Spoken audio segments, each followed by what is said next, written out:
In these pocket tips, we show how to make the antibiotics dilution commonly used in the treatment of endophthalmitis.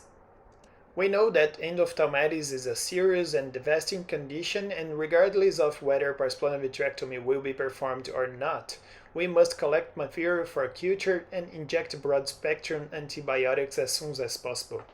Vancomycin to cover gram-positive and ceftazidime to cover gram-negative agents is one of the most used regimens for treatment. To prepare vancomycin, you must first take the 500 mg antibiotic ampoule, a sterile water for injection, a 10 ml syringe, and an aspiration needle.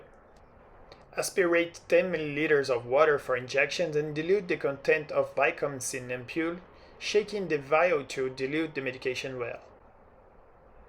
This way you get a concentration of 50 mg per milliliter.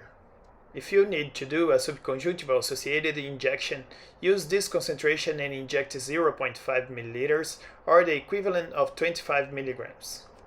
For intravitreal injection, aspirate 1 ml of this concentration into a different syringe and dilute with a further 1 ml of water for injection. This way you get a vancomycin concentration of 2.5 mg per 0.1 ml. Aspirate 0.1 ml and inject into the vitreous cavity. To prepare ceftazidime, take a 1 gram ampoule of antibiotic. Aspirate 5 ml of water for injection, then dilute the ceftazidime.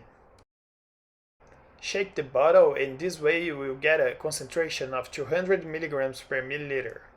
If you need to make a subconjunctival injection, aspirate 0.5 ml and inject at this concentration the equivalent of 100 mg. For intravitreal injection, take a new syringe and aspirate 1 ml for this vial of ceftazidime.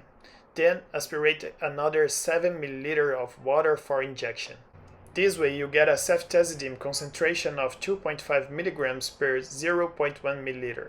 So aspirate 0.1 ml and inject into the vitreous cavity.